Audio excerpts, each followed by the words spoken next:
a few questions, and then I think we'll just basically be done. All right? You want to say something? Yeah. Good morning, guys. Good afternoon, sorry. Which schools are here? I'd like to hear. Shout it out.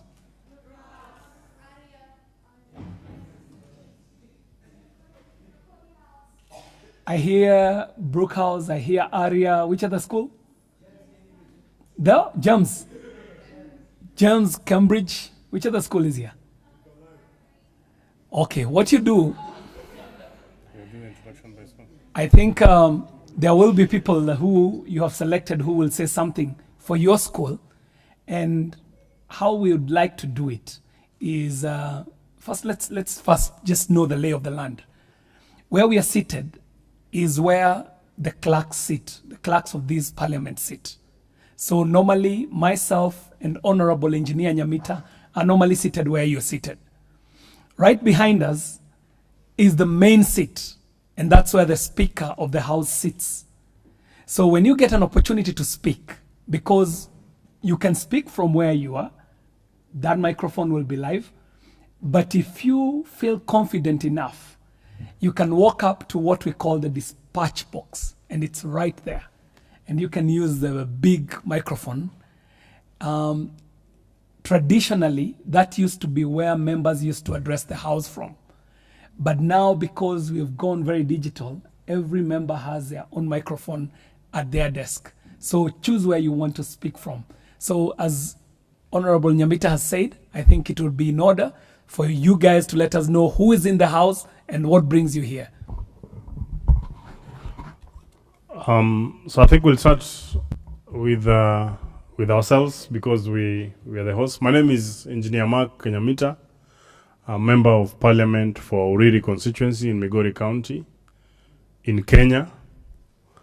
I sit in the Information, Communication, Technology and Innovation Committee of the National Assembly and also in the Budget and Appropriations Committee.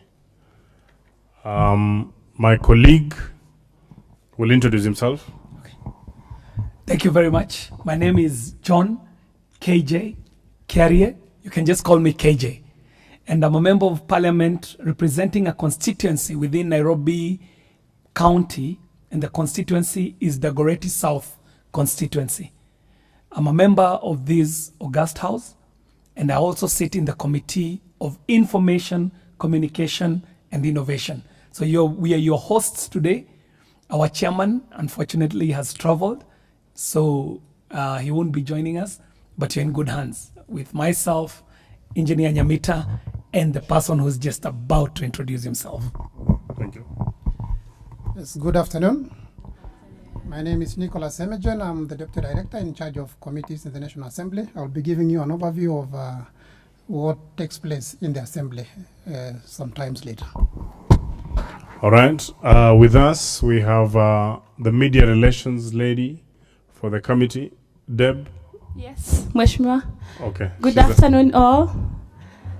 Yeah, it's a pleasure to meet all of you. Welcome to the Parliament of Kenya, National Assembly Chamber. My name is Deborah Mupusi. I'm the Media Relations Officer for the ICT Committee. Welcome. Very well. Maybe for the people seated on those seats, you can actually stand. It's a tradition of the House. When you're addressing the chambers, you stand, but then you'll have your mic on. So I don't know whether we have all the mics activated, so we can actually just begin. I don't know, from the head of the delegation, or we can begin from one end coming this way very quickly. Or I don't know how you want to do it, Mike.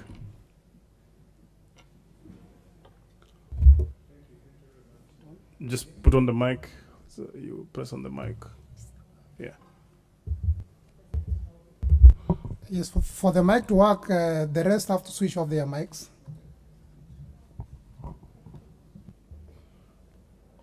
The gentleman there.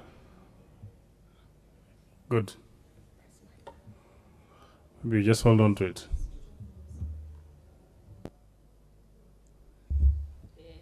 Thank you.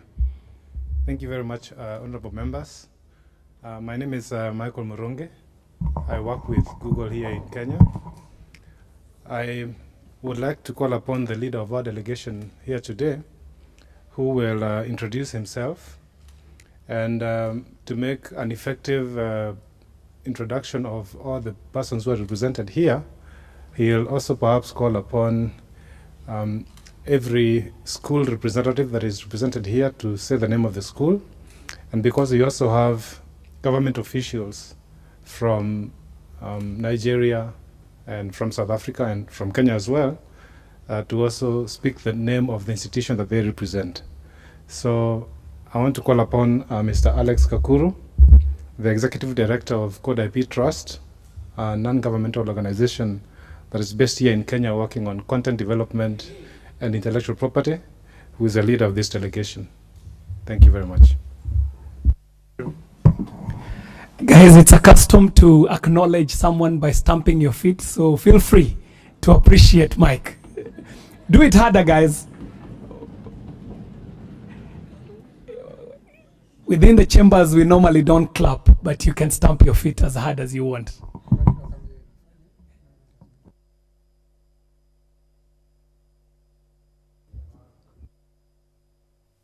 King, you might want to use, yeah. Okay, thanks, Alex. Yeah, you might want to just use.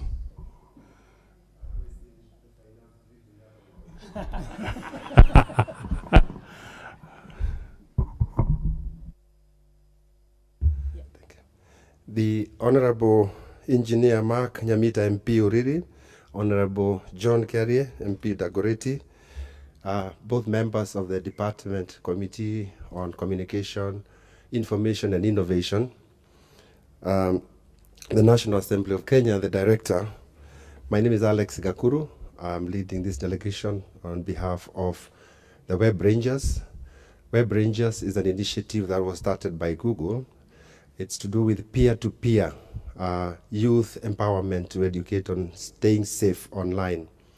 It started in 2011 in Israel, and it has since grown into very many countries around the world. Kenya, Nigeria, and South Africa among the pioneers in Africa. In Kenya, it launched in 2015, February 2015. We were indeed delighted to have a message delivered to the launch from His Excellency the President Uhuru Kenyatta. And we were indeed delighted and encouraged that in Kenya, it has gone on to train very many students, over 170, and the demand keeps rising. And going forward, we are going to engage the scouts so that, you know, in Kenya, for every 4 homes, 1 home has a scout. So we are scaling it so that it becomes totally a national, and also addressing the issue of institution of the scouts already exist. So it will be embedded in their curriculum and their content going forward for sustainability. We are happy that you found time to visit us. We are happy. We'll also share the highlight of what we are going to do before I invite the particular schools to continue working with the committee on information, on communication, information and innovation. And it's not the first time. Recently, during the Kenya Internet Governance Forum, which was held in Nairobi, the chair of this committee asked students who are there to organize themselves so that they can contribute to effective legislation on issues that concerns them online. He invited organized groups, and we are happy to actually see that his call to students to do that is indeed real, as we are witnessing today, that we are here today. The relevance of that is today morning, the students embarked on a big exercise of coming up with the Web Rangers online charter. This charter is the one that's going to bind their members going forward, is going to have the values they believe in should keep them safe online, is going to have the duties, is going to have responsibilities, and they are going to sign and abide to it. It is their hope collectively, because it was done through negotiation and bottom-up approach, that policymakers who are also present and they negotiated on certain terms, and also government, other institutions, and even companies that are also represented, are going to adopt the best practices there and enable these youths to realize their dream of that charter. It's important that you asked us to come because we got confident of asking the House to see us. So we are delighted by the committee for seeing us. We have visitors who have also come from different countries. We are thankful in particular to Google. Without Google's help, this would not have taken off. We are particularly pleased and we are aware about the good work the committee has been doing on cyber crimes. The recently passed Computer Misuse and Cyber Crimes Act. There are certain provisions that specifically deal with issues of child pornography and other crimes on youths and misuse. So we are delighted that we have made progress in this country in that regard. Without further ado, honorable members, I'm going to ask the following groups, the following representatives. First of all, I'll ask my counterparts in those countries, South Africa, Pakamile will speak on behalf of the NGO for 1 minute to introduce then the schools, the representatives from the school, which schools they are, and maybe say something about it. After that one, he will be followed by Banan from Nigeria. Thank you very much. You can applaud.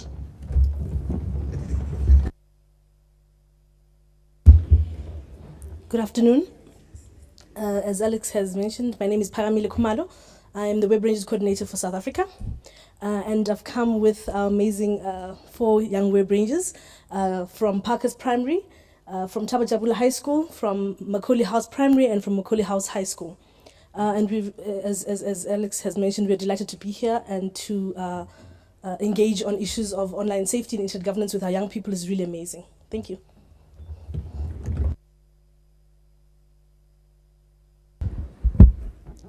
Good afternoon, everyone. Standing on existing protocol, my name is Banan, and I am representing Nigeria here from Public and Private Development Center.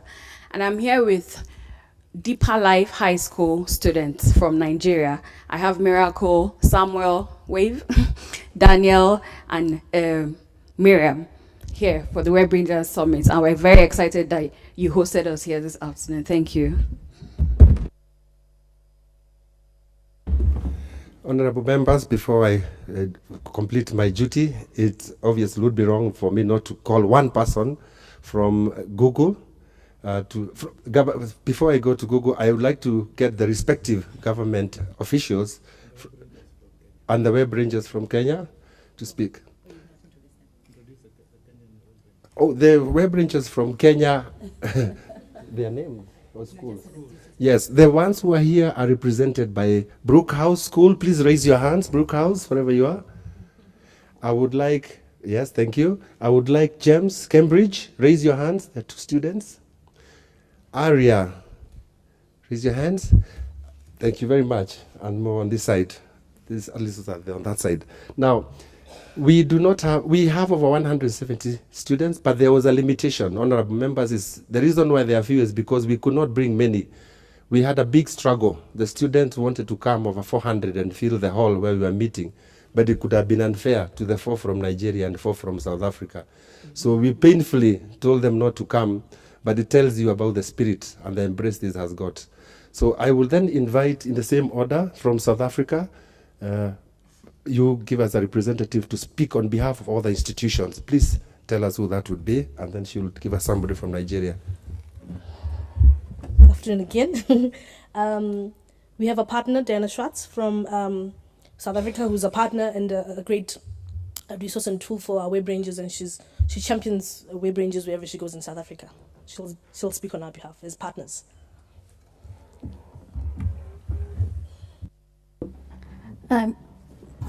Good afternoon. Thank you for hosting us in this wonderful house today. We are very blessed and privileged to be here, and we're very proud of our Web Rangers from South Africa, but not only from South Africa, from all the countries. The children actually teach us more than we have to teach them. So it is indeed a privilege and an honor, and I think we're going to have Masejo from Parkhurst Primary, who's going to talk on our behalf. Is that happening yet? Oh, okay, sorry. From Macaulay. Yes, thank you.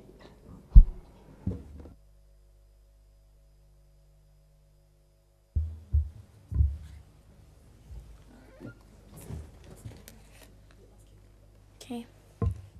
How can Web Rangers participate in child online safety policies to ensure that young people's voices are heard?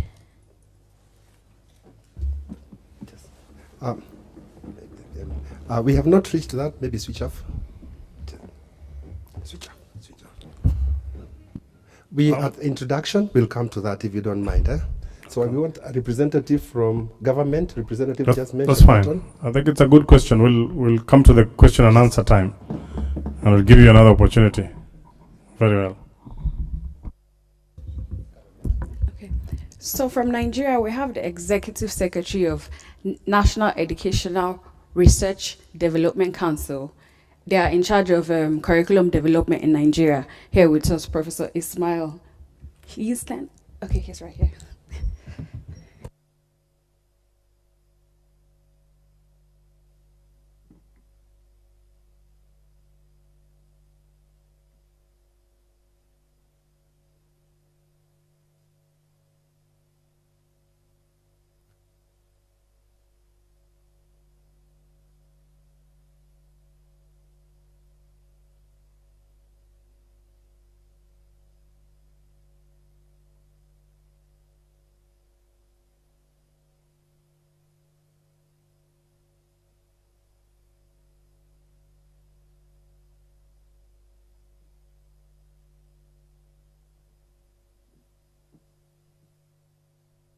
There is from Kenya, government official I may have left out. No, but Honorable Members, I would like to assure you that the Ministry of ICT has been working very closely with us. The PS delivered a message at the opening of our workshop 2 days ago, and we are going to have a distinguished cabinet secretary coming to give us a final message tomorrow. So thank you. From the stakeholder side, because that's Kenya, we have done Kenya and Nigeria. We would like to, you want to say something? There's a visitor from South Africa. Say something. The government of South Africa, just say something. Sorry, it's just I think the Web Rangers forgot the South African government. Jambo, and thank you so much for having us here today. I am Nobuntu Dubazana. I'm one of the council members for the Film and Publication Board. We work to regulate the content that's created online, and we're so proud to be here and observe all the wonderful work that all these stakeholders are doing in order to protect our young people. And just like the Web Rangers representatives from every country have said, our young people are leading this, and we're so welcome in Kenya, and we just feel such a warmth from yourselves and this delegation. So we hope that going forward, we continue to lead the African continent in a dialogue that's as inclusive as Google is trying to make the Web Ranger program. So, asante. So I wrap up my introduction. Of course, it's where I said it would be unfair not to mention whoever started Web Rangers, who might give us insights in 2011, why he conceived this whole idea, which, as we are telling him, that he lit a fire, which is becoming extremely catching all over Africa among the youth, on protection of youth, and the children love it. So it's my honor on behalf of Google to invite Doron Avni to introduce himself and explain to members why you started Web Rangers in the first place. Honorable members, thanks for hosting us. I'm Doron Avni. I lead policy and government relations across Middle East, Africa, Turkey, Israel, and Russia. And I'm here together with some colleagues from Google. The last couple of days, we've been hosting, together with our partners, the first Africa Summit for Web Rangers, and we're very excited about that. For Google, child safety is critical. This is something we care deeply about, and we also believe that teenagers have a very important role to play. That's why back in 2011 we started Web Rangers in Israel, and since then we've seen it launched in 15 countries. And I can tell you by watching those amazing teenagers in the last couple of days that if this is the future of Africa, and I think it is, then the future is bright. Thank you.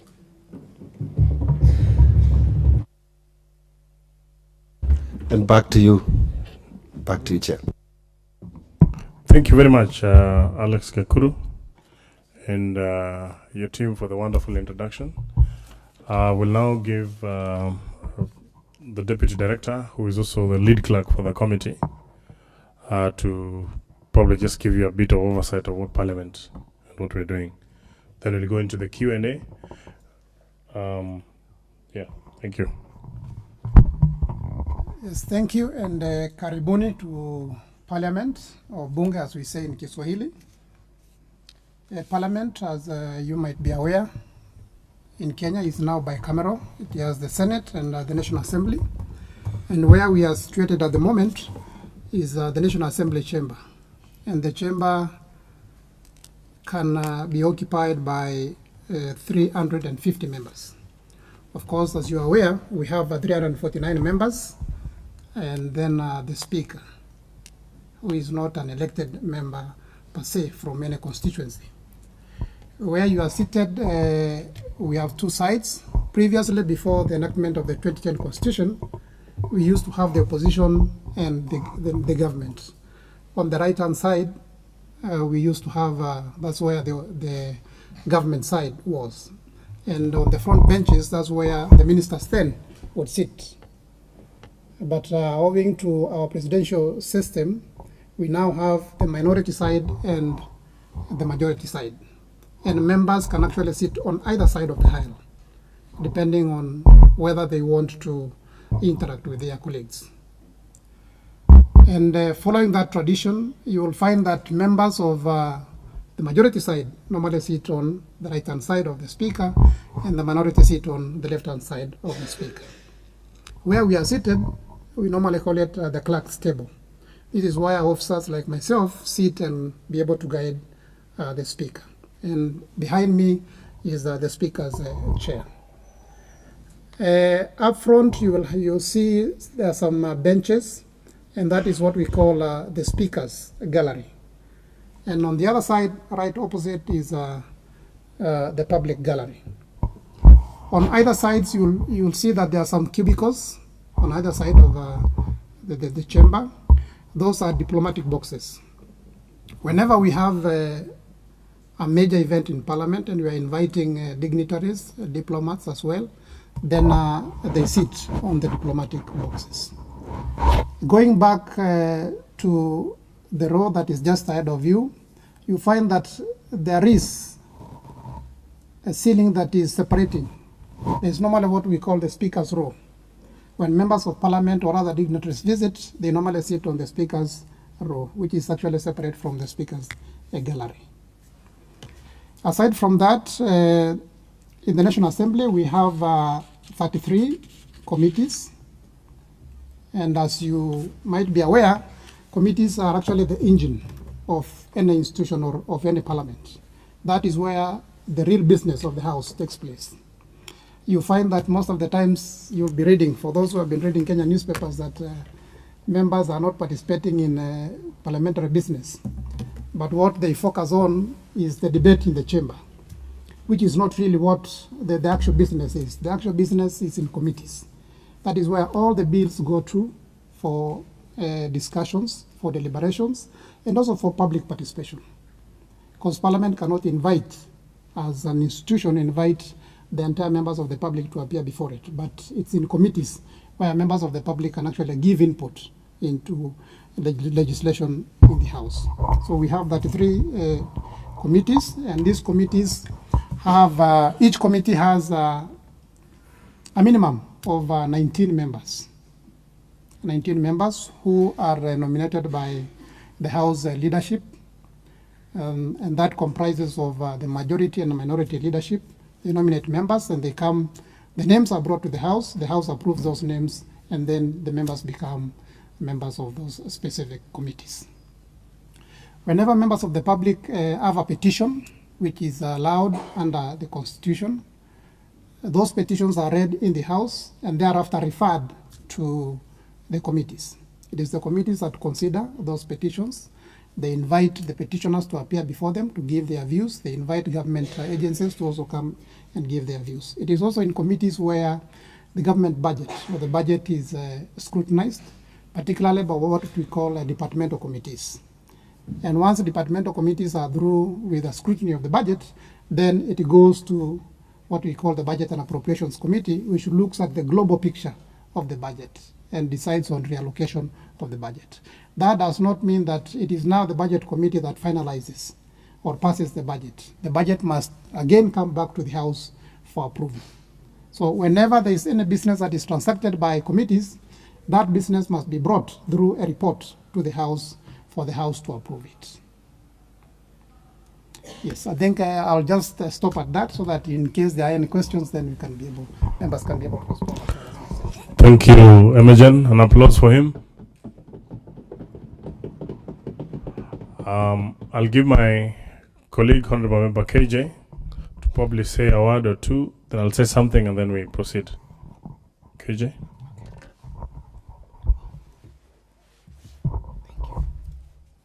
Oh, good afternoon again. Guys, you'll have to make do with my voice as is. I'm hoping the microphone will capture as much of my loud voice as possible. Can the guys at the back hear me?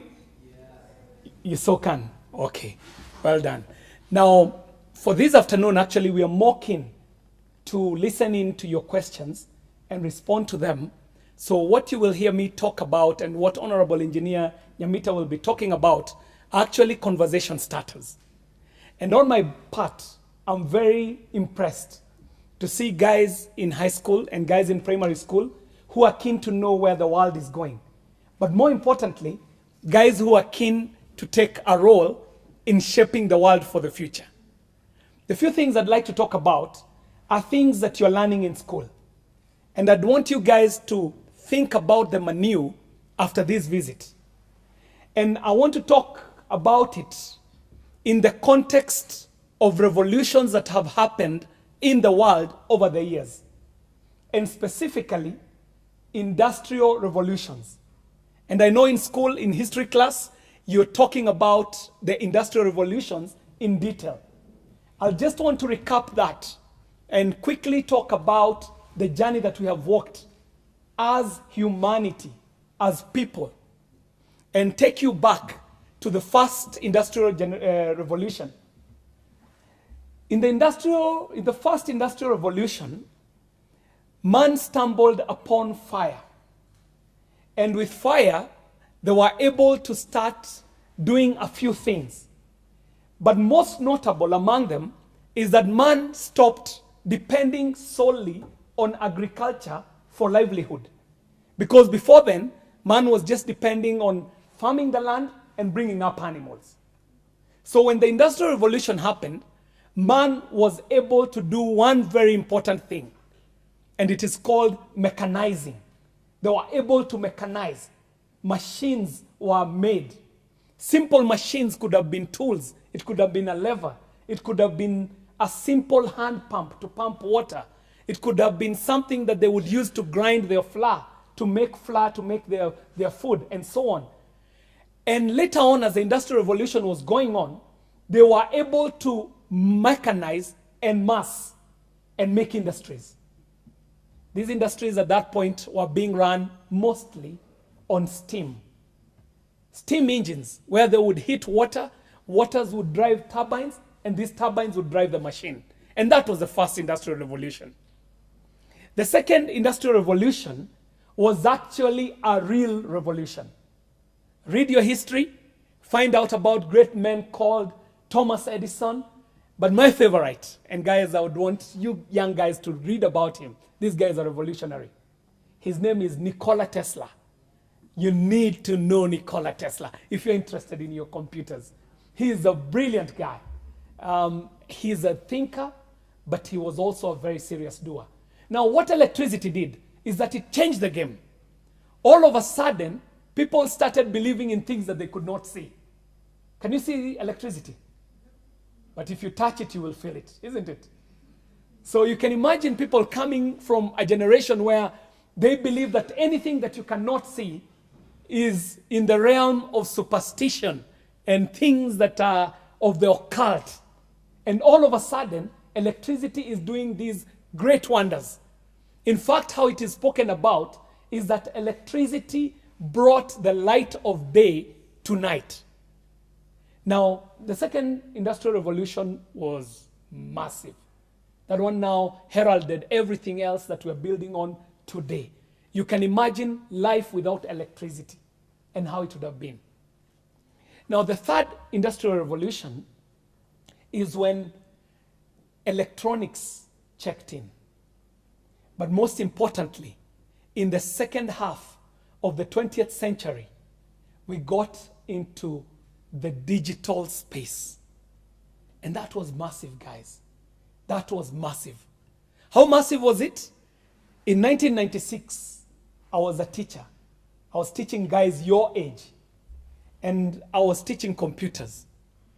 And I would tell these guys that the first computer was probably the size of our whole room. Actually, even bigger. It could have been even the size of a block of buildings. And at that time, the digital revolution hadn't quite happened. We're talking about 1996. And I sounded like a prophet when I used to tell my class that in future, you will be carrying your TV in your pocket, you will be carrying your radio in your pocket, and you will be carrying your phone and camera in your pocket. Guys could not believe in back then. Back then, we used to use something called a desktop computer. Are people carrying their TVs in their pocket today? Are people carrying their radio in their pocket today? Are you carrying your entire photographic studio in your pocket today? The phone back then was something that we used to dial. Dialing is not tapping the way you guys tap. A dial is a round thing. And we would dial. We would dial. A hashtag was something totally different. It's not what you guys talk about today. And that's just 20-something years ago, 1996. So the digital revolution happened. And that was our revolution. Myself, Engineer Nyamita, Imogen, that was our revolution. But you guys, today, man, you're living the fourth industrial revolution. And guys, this is going to be big. It's going to be big. And I won't want to stop without speaking to you as Africans. You guys are from the great continent. And one great African, one amazing African, his name is Frantz Fanon, said that every generation must, out of relative obscurity, discover its mission and either choose to fulfill it or forfeit it. Every generation must, out of relative obscurity, discover its mission and then choose to either fulfill it or forfeit it. Now you guys will have to choose your mission, discover your mission, and then decide whether you're going to fulfill it or forfeit it. Your forefathers fulfilled their mission in Africa. And I'm talking about great Africans who you must study, who went before you. I'm talking about the great Patrice Lumumba, Thomas Sankara, Kwame Nkrumah, Jomo Kenyatta, great men who went before you, Nelson Mandela, who went before you and they did amazing things. For them, it was the liberation of Africa. Africa is now free. So you guys will have to discover what you will do with the fourth industrial revolution. The fourth industrial revolution is going to build on what the third industrial revolution did.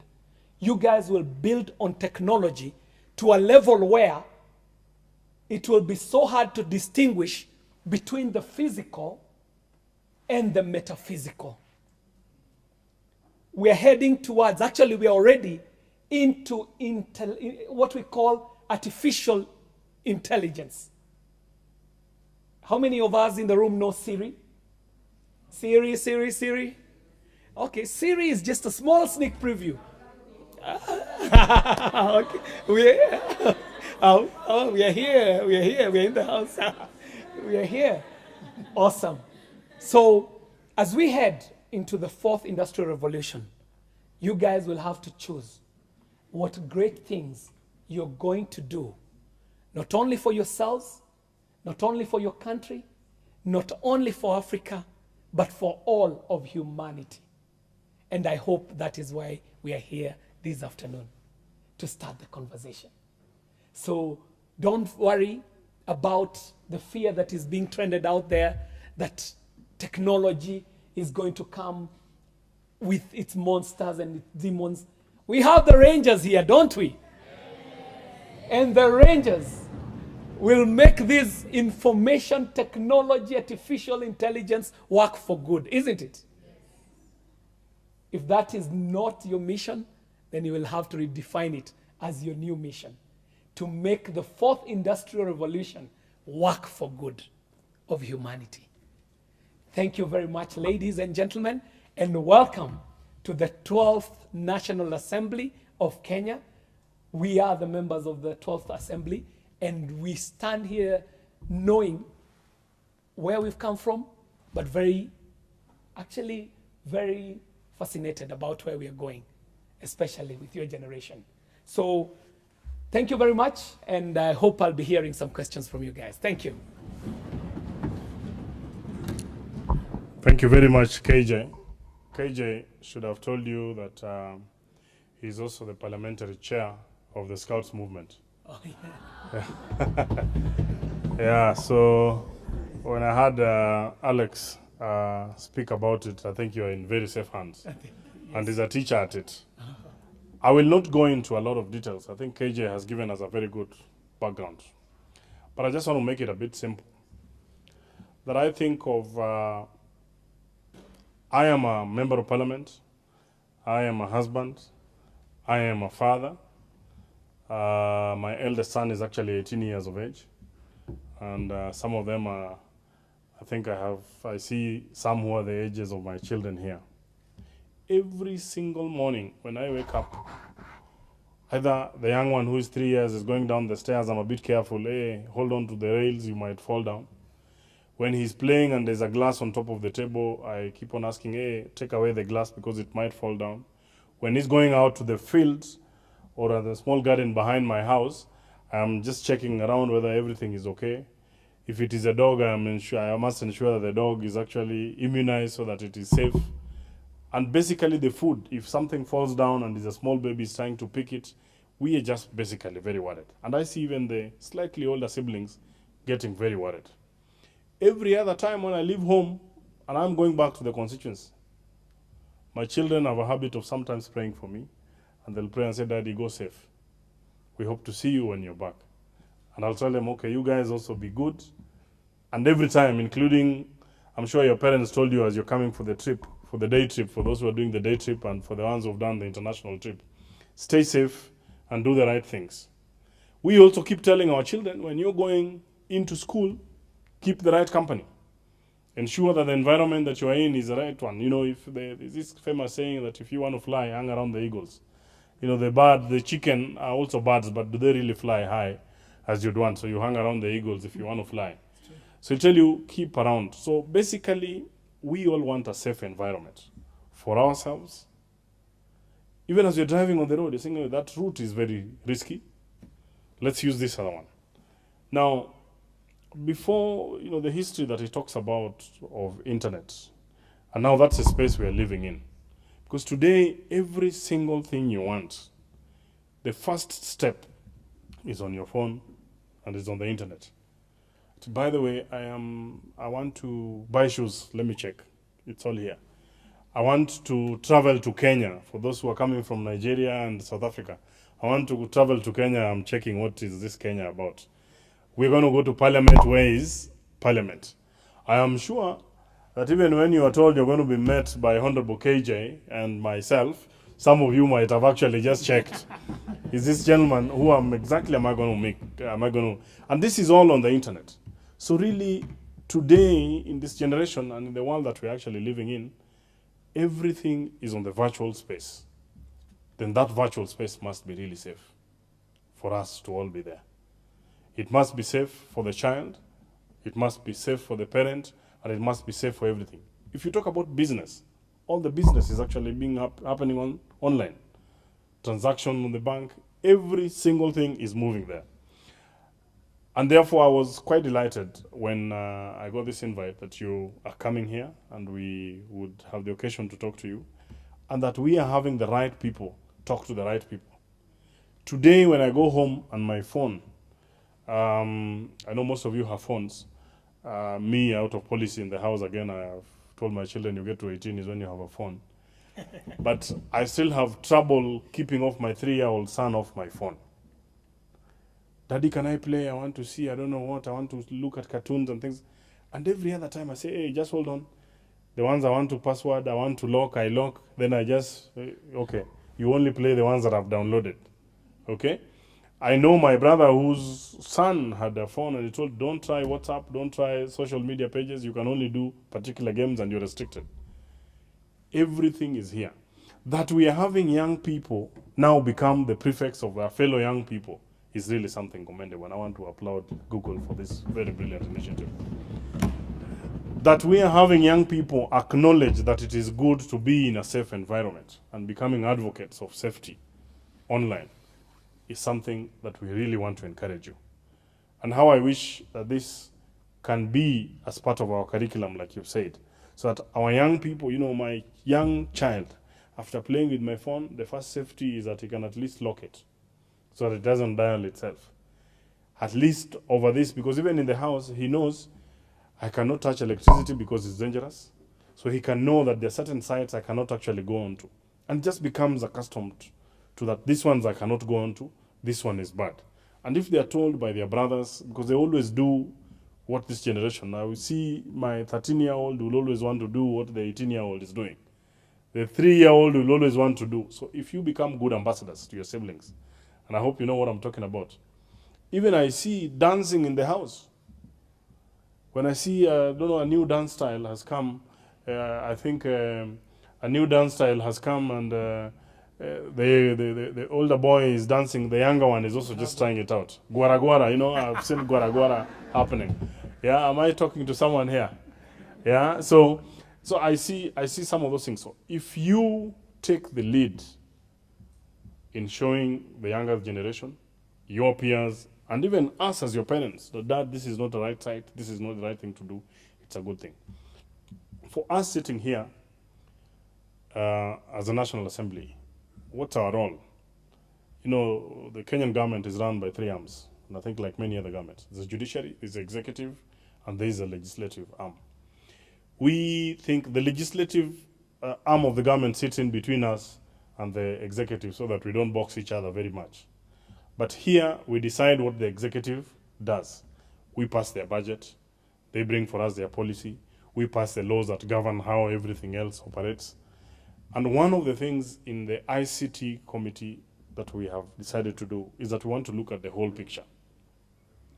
And one of the first things I must say is that security, cyber security, for us was a big thing. I think the first bill that has actually been passed by this committee in the 12th Parliament is a cyber computer and cyber crimes bill that has been passed, which is really a very good piece of legislation. And it talks about issues of child pornography, issues of sharing not very safe content online, and the penalties, you know, cyber bullying, and all those sorts of things. And we have made it very punitive for anyone to go that particular direction. But I actually think this initiative is helping us. You know, the law will tell you if you do it, we are going to charge you. But if we begin it like this, then it becomes a lifestyle. It becomes a lifestyle that you grow with it, you know, that it is wrong for me to go to cross a road without looking either side of the way. And it is wrong for me to participate in these things. I want to really encourage. One of the other things, there are many legislations on this house. There's the data protection bill that is actually about to be processed within this parliament as well. Again, it will pass through our committee to just ensure that whatever we are actually doing is the right thing. Right now, we are doing an inquiry into the competitiveness on the telecommunication sector, and there are quite a lot of things that we're actually finding out there. Part of it has to do with the security of our communication. Is it possible that when I'm calling Mike, someone is listening at behind? When I am transacting, because like you said, everything is happening here. Are our mobile companies competitive? Are they operating in a competitive space? What is it that we can do to ensure that there is fair play? And all those sorts of things. So as a committee, and we are open to public, and I think my colleague here did mention, how do we work? How do we ensure that the public is done? The public cannot come all here, but we go out to the public. Like right now, we are waiting for the public to give us memorandum on what they think needs to happen in the telecom sector. It is very sad. Before, today you would find there are a few, the challenges we're having with this computer and cybercrimes bill is that the education around it has not been very effective. Because yes, it is a piece of legislation that has been passed, But a lot of the things that are there, many people are still doing them innocently. And I want to call upon Google and many other players, including our rangers, how best can we look at this bill, make it simpler for the young ones to do it, and how can we run campaigns so that we make the public much more aware. And this is, I think, possible areas of partnership with your NGO, with the Google, and many other partners who are willing to help us work in a clear environment. The government of Kenya also, I think in this particular budget, is trying to mainstream ICT. And in fact, they've said all ICT-related things are going to be centralized within the Ministry of ICT so that it is left to the professionals to actually do it. And today, the government of Kenya is also pushing for the young people. There's a Ajira digital platform whereby they are trying to create online jobs for the young people, that you can be able to sit at home than only be on social media and playing games. You can be doing business there. And we have seen many people who are actually making a lot of money actually just sitting at home, not even moving out of their beds, but because they're in the space. And that's why we are very keen that that space becomes extremely safe. At the constituency level, members of parliament in Kenya, of all the 290 constituencies, we are establishing at least 4 ICT hubs in various parts of our constituencies so that people who cannot access internet in the rural areas can actually come into these particular hubs and be able to access whatever information that there is going to happen. And again, we also want that space to be very safe. So those are also possible areas of partnership with Google and other partners who are here. If there's something you think we can drive at that particular level, and we would want to encourage that you partner with us. And even the rangers, maybe when even they're on holiday, we can attach them to some of our constituency innovation hubs so that they ensure that the space in which people are operating is also actually safe. With those very many remarks, I submit. Thank you very much. I will now open the floor to questions. And I don't know whether you have a particular order of the questions, and we will be happy to answer them with the team here with me. Thank you very much, honorable members, for those inspiring remarks. I will defer the process of questions to my counterpart from South Africa, Paka Kumalo, because she is organizing that. The students have certain questions, after which you'll open it to any member, any of the delegation who may have a question. But priority is our VIPs. Thank you. I think one of, okay, she's indicating that he must start. Okay. We have our first web ranger is going to ask a question, and then we'll be followed by Masejo, who's already asked the question, but if she can repeat it again. Thank you. Thank you. So maybe you'll just say your name, then you ask the questions, then we'll take them in a set of 4. After your name, country, and probably the school, then you go to the question. After the first 5 questions, we'll probably give you answers and go to the next one. Thank you. Hello, my name is Abdullah Qasim from GEMS Cambridge International, Nairobi. I'm a web ranger. Just to brief you about web rangers are youths just like me that teach other youths about digital literacy and to empower them to be safe online. My question is, what ways can the members of parliament work together with me, such as web rangers, to create more sustainable digital literacy programs that will have more impact? Thank you.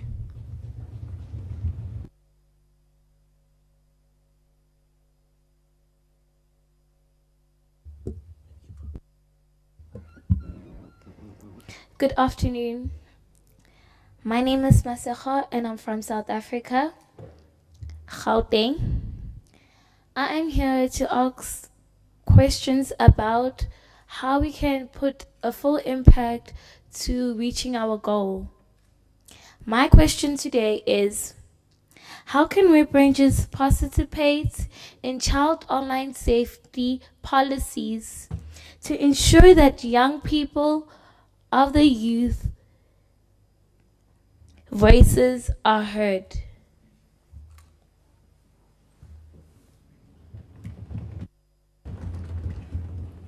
Thank you for those two questions. We'll now open up the floor to other web rangers to ask questions. If you can just prioritize web rangers to ask questions, and if they don't have any questions, then we can open up the floor to our policymakers in the room. Thank you. So, I'm APL Maker and I'm from James Cambridge. I wanted to ask what is the Parliament doing to promote like computer literacy around like the places that are quite remote, like the northern parts of Kenya, Garissa and stuff like that. Yeah. Thank you.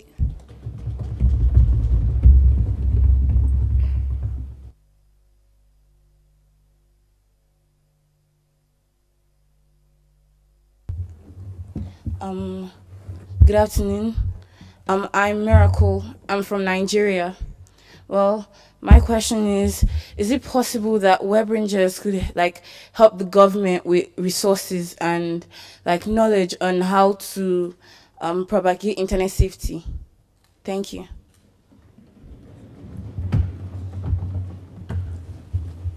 Thank you. I think we'll close the questions and get a response from the Honorable.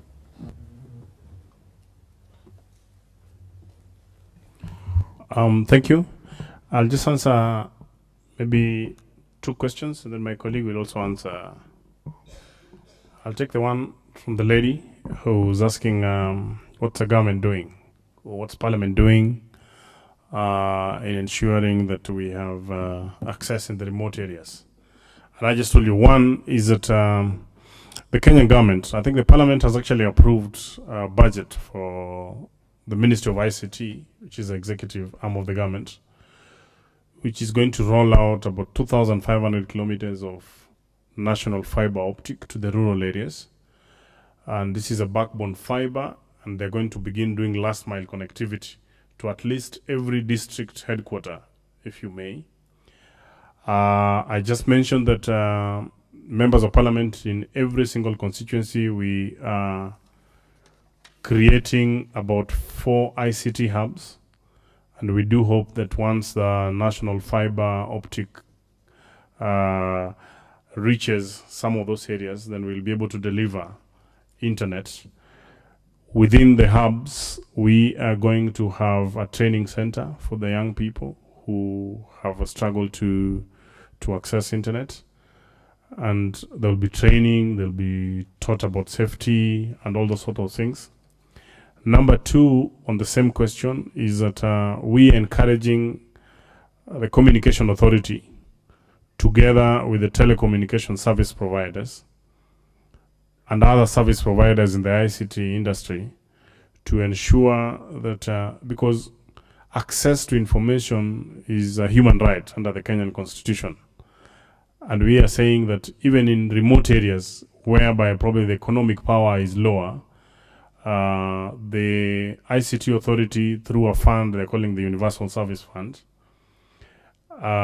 should be able to subsidize the cost of taking, having access to ICT in the rural areas.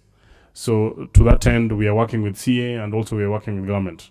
And then every single member in their constituency, funded through the national government CDF fund, we are establishing those centers. There's a question from the young girl from South Africa talking about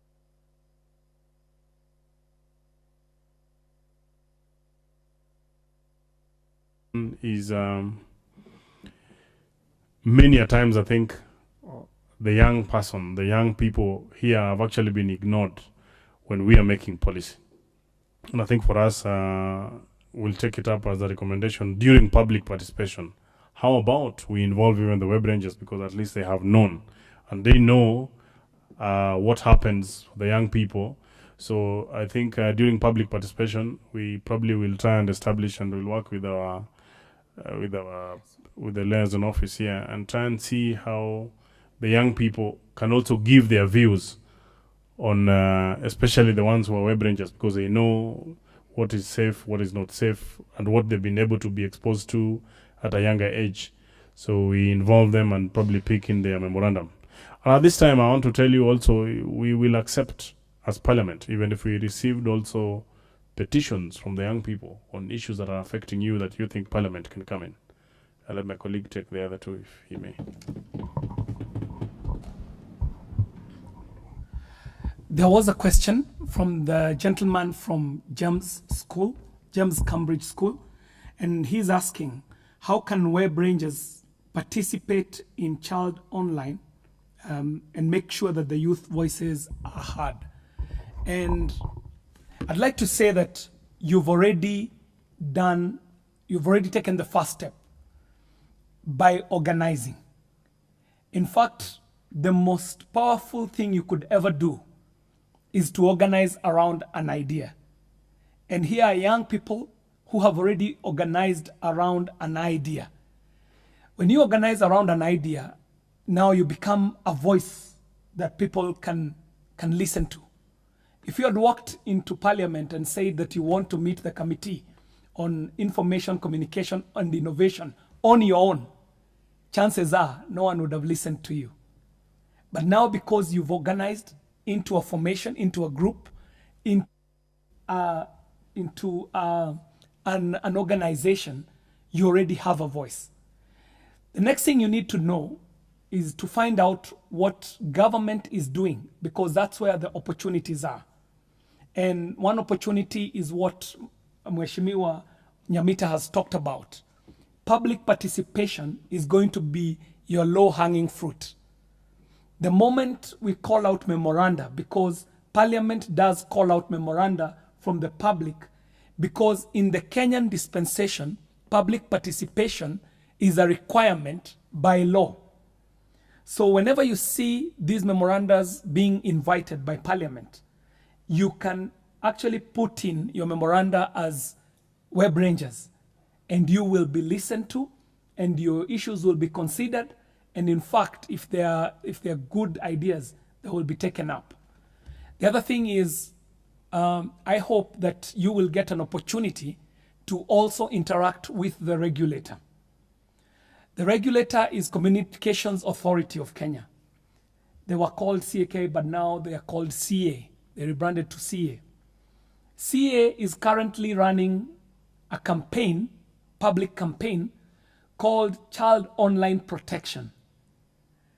Now, the problem with such campaigns is that they are conceptualized by creatives in an advertising agency who are probably not your age, who have no idea what you guys are going through, who have no ideas what issues you're dealing with today.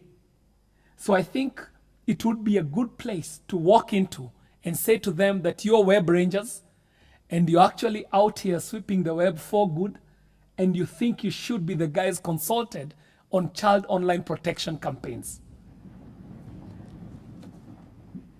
There's a question from a lady, she's called Mecca. Say it again. Miracle. Miracle from Nigeria. Yes. And she's asking, what is Parliament doing to promote computer literacy? And I think that has been answered very well by Mheshimiwa Nyamita. He talked about the efforts that government is putting on taking computer literacy to the people. The way you have primary schools in every village, Kenya is envisioning a situation where you will have an innovation hub in every constituency in this country in the very short future. This was another question from Nigeria. And someone asked, is it possible for the web rangers to help government? Who's asked this question? Oh, it was the same question, Miracle. Okay. And I think this also does speak to what I was talking about, organizing. And it doesn't matter at what level, whether it is at the founder of Web Rangers level, or whether it is at the partners level, or whether it is at your level. I think the most important step that you have taken is to actually organize. When I was writing my thesis, when I was doing my master's, I I had a thinking that I put on paper, and my thinking was that the minority evil can rule over the majority good, because the minority evil is organized, but the majority good is disorganized. In this continent, we've got so many people of goodwill. We go to church and the mosques and the minarets and we mean good, but we rarely organize around good. But the few evil people are very organized. If you want to cause a riot in Nairobi today, you'll just need to make not more than 10 calls, and you can jump this town with all manner of evil if you want. But if you called for a procession for good, it will be hard to even get a handful meeting you at Uhuru Park. So the best thing you've done is to actually organize. And I think on that note, I really do congratulate you. Thank you very much. Thank you, KJ. Probably we'll open it up to any other questions that are burning. Thank you, Alex. Yeah, at this point, I want to ask if there's just one, in the interest of time, if there is just one, because we have time for only one very burning question, because the time is really beyond us. How many seconds? Because I have the time. I can split 30 seconds. I'll start with 30 seconds and we have 30 seconds. But it has to be one question. Thank you. Can I remain seated? Would you like for me to stand? Seated. I think it's more as a policymaker, and I think we appreciate as South Africans the digital advancement in Kenya. A lot of our web rangers have spoken on the speed at which we respond to a lot of the problems and cyber ills they face. Perhaps as a country that's quite progressive with their fiber work and their DigiSpace, you could give us some advice as your partners on how we can better work to make policies in the same pace as the digital space. Thank you. Very well. Okay, one more? Yeah. Okay, I have 30 seconds. I'm going to divide them into two. So my first one, I believe, oh, sorry, I have 30 seconds, so I was trying to cut everything. My name is Jennifer. I'm from Kenya. I work with Mtoto News, the only media house that focuses on children. So my question, I believe in digital for good. How can we use digital technology to encourage child participation? I love the way you guys are saying children can be able to participate. Like in Kenya, we don't have a policy on child participation. But how can we use digital? Can I call, for example, Mheshimiwa KJ? I can tell one of these kids, you can find me on social media. Can you call me? How can you use technology to advance some of these things like child participation? Question 2. So, my 30 seconds, I'm dividing into 2.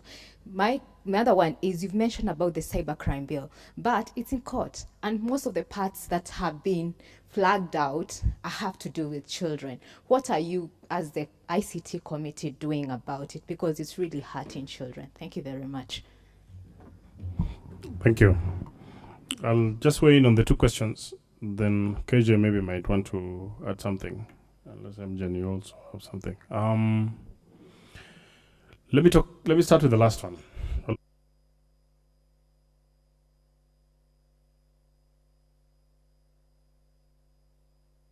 That South Africa holds us quite highly, that we are way advanced, whereas we consider ourselves grappling with technology. I really don't know what advice I would give to South Africa on that particular front. KJ will help me because he's more into that space. But I actually think that one of the biggest things that helps the growth of technology is access. Because if you went, and the quickest example I keep saying, when you go to rural Kenya and you tell them, oh, we want you to succeed so that you live in a big house. Some of them have never seen a big house. The biggest house probably they've seen. One time in my constituency, I told them, I was sponsoring a child, and I told them, I want you to go to school so that one day you can be a big man in the society. Give me a picture of your success. And they pointed at the assistant chief's house and they said, I want to be like that chief because I want to own a bicycle. Because that's the biggest picture of success that they've actually been. So I think even in ICT is access to ICT. Because if you went to the rural areas and talked to them about technology when they cannot access it, then it just becomes something else. It becomes hell. You know, if you don't do good, you'll go to hell. No one knows how hell looks like. At least heaven, we are told good things about it. So I think access to the technology, and I think one of the things part of my background, I worked in telecom sector for a while, and I think the government policy then was that when the telecom service providers were rolling out their infrastructure, you are told this license, as a condition for the license, is that you must cover a certain percentage of population. And I think it was the minimum was about 80% of the population. Not necessarily geographical country, because there are certain parts of the area whereby you have sparse population. And every single investor in telecoms, because most of the technology here is quite highly that we are way advanced, whereas we consider ourselves grappling with technology. I really don't know what advice I would give to South Africa on that particular front. KJ will help me because he's more into that space. But I actually think that one of the biggest things that helps the growth of technology is access. Because if you went, and the quickest example I keep saying, when you go to rural Kenya, and you tell them, oh, we want you to succeed so that you live in a big house. Some of them have never seen a big house. The biggest house probably they've seen. One time in my constituency, I told them, I was sponsoring a child, and I told them, I want you to go to school so that one day you can be a big man in the society. Give me a picture of your success. And they pointed at the assistant chief's house, and they said, I want to be like that chief because I want to own a bicycle. Because that's the biggest picture of success that they've actually been. So I think even in ICT is access to ICT. Because if you went to the rural areas and talked to them about technology when they cannot access it, then it just becomes something else. It becomes hell. You know, if you don't do good, you'll go to hell. No one knows how hell looks like. At least heaven, we are told good things about it. So I think access to the technology, and I think one of the things part of my background, I worked in telecom sector for a while, and I think the government policy then was that when the telecom service providers were rolling out their infrastructure, you are told this license, as a condition for the license, is that you must cover a certain percentage of population. And I think it was the minimum was about 80% of the population. Not necessarily geographical country, because there are certain parts of the area whereby you have sparse population. And every single investor in telecoms, because most of the technology here has actually been pushed over the telecom network. Yeah. And when they were rolling out, they were all pushing towards rolling out to cover 80%. And now I think we are about 98%. They moved the threshold a bit higher. That even if today you came and sought a license, you must say over the next 3 years, you must cover up to about 90% of the population. So that what the person is experiencing in CBD at the Central in Nairobi can be able to reach it in whatever. So government can influence it by policy during licensing for rollout, and saying that, and like I said, access to information is actually a basic human right. And where it was not economically viable for the rollout, you would find the government also being willing to subsidize. And sometimes they will use revenues collected from licensing to subsidize the operators or the investor in terms of rolling it out. And over time, and I can tell you, even for some of us who are politicians, social media, which is riding on technology, is a big thing in this country. Is a very, very big thing. I mean, everything we do, including what we are doing here, the moment probably we have left here, or even already, you'll find if you walked into KJ's page or my page, you'll find what exactly I'm doing. So people know exactly where we are. So I think access, enabling access through policy from government, that any single technology is a big thing.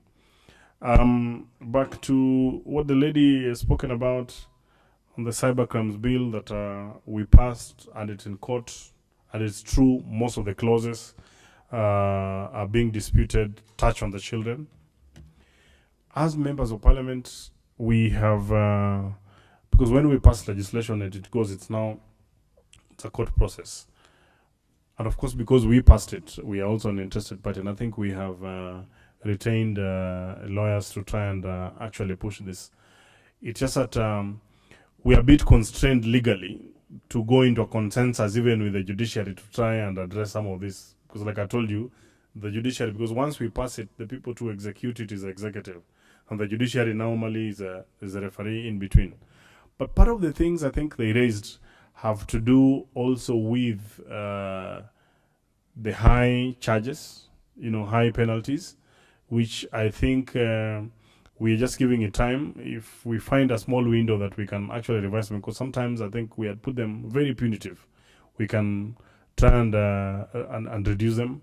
The other issues that they were raising is that some parts of the bill were covered in other acts, for example, the Sexual Offences Act, and that it was a duplication. So I think it's a matter that is in court. The best we can do is, of course, retain professionals who then act on our behalf on that issue. I don't know whether KJ, you want to say something? Thank you very much for those two questions. And there's a thing you said about child involvement, and that in itself is big enough for consideration. I think this house will need to start thinking about how do we involve the children in decision making in this country, especially noting the kind of youth bulge that we have as a country. They are easily the majority in this country, and I think that's something that we need to think about. On your second question, I think Honorable Nyamita has covered good ground. The question from South Africa, this is an amazing question because Alex will tell you that we are actually working very closely with South Africa to see what developments are happening down south and comparing the case studies. And of course, you realize that everyone has approached it differently. In terms of the last discussion we had, Alex, was on intellectual property. And of course, the digital space has a lot to be discussed in terms of intellectual property.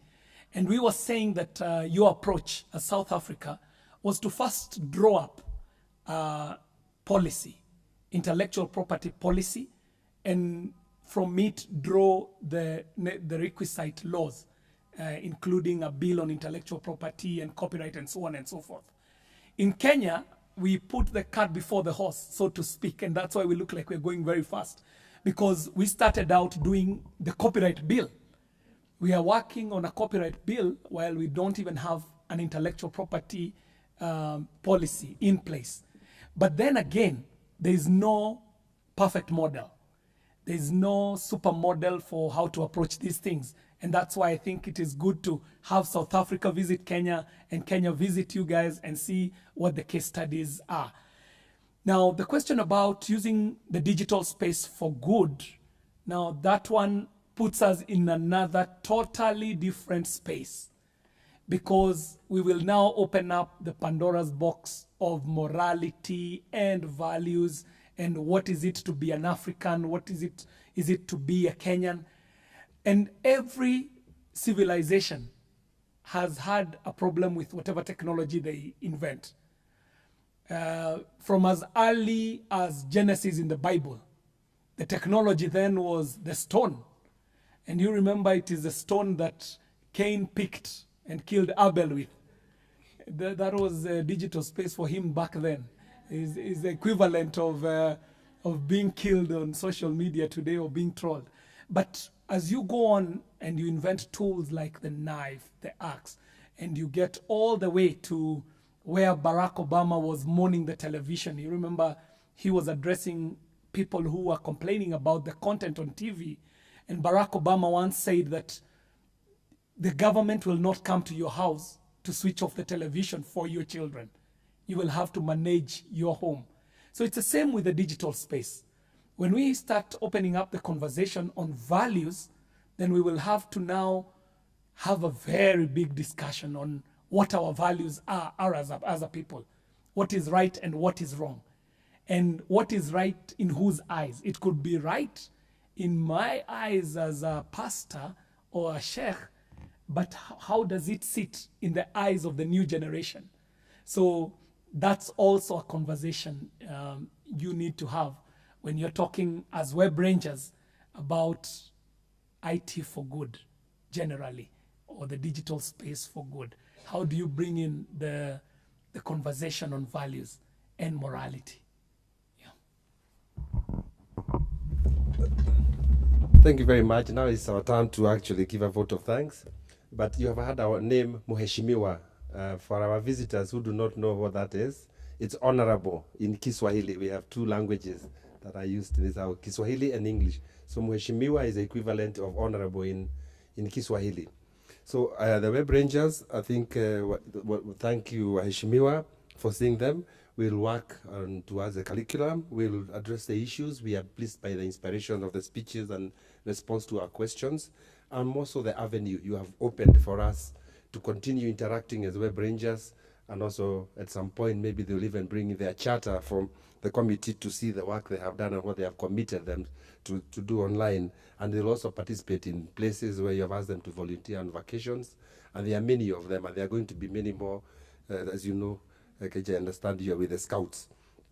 Now, on behalf of the Web Rangers partners, Web Rangers Africa, our partners in South Africa, in Nigeria, teachers who have accompanied the students from, again, those countries, policymakers from the different countries, South Africa and Nigeria, our partners, other partners who are implementing, like Media Monitoring Africa, and also other partners who are doing, are involved in this campaign, one or the other, and of course, our supporters, Google.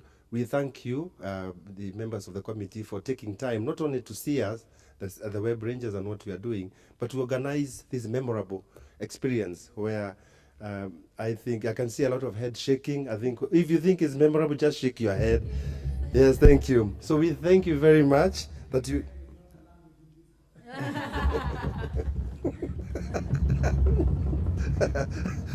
I withdraw that. No, yeah. So we thank you and thank the chair and the committee in entirety. And with that, I believe the tradition is they live, then we follow. What's the protocol? I stand to be guided. Thank you. Thank you very much. A team led by Alex from across Africa. I think we have had a good afternoon. And I probably just want to ask at this point, if you think we truly have had a good afternoon, as many as have that opinion say aye. Aye. As many as of a contrary opinion say nay. So the ayes have it. We've had a good afternoon. Thank you very much. I think there is no particular order. We'll just interact as we all rise. And the custom is to bow. And the custom is to bow to the chair before you walk out. But there's a barrier there that people will do it. Thank you very much. Where is the sergeant at arms?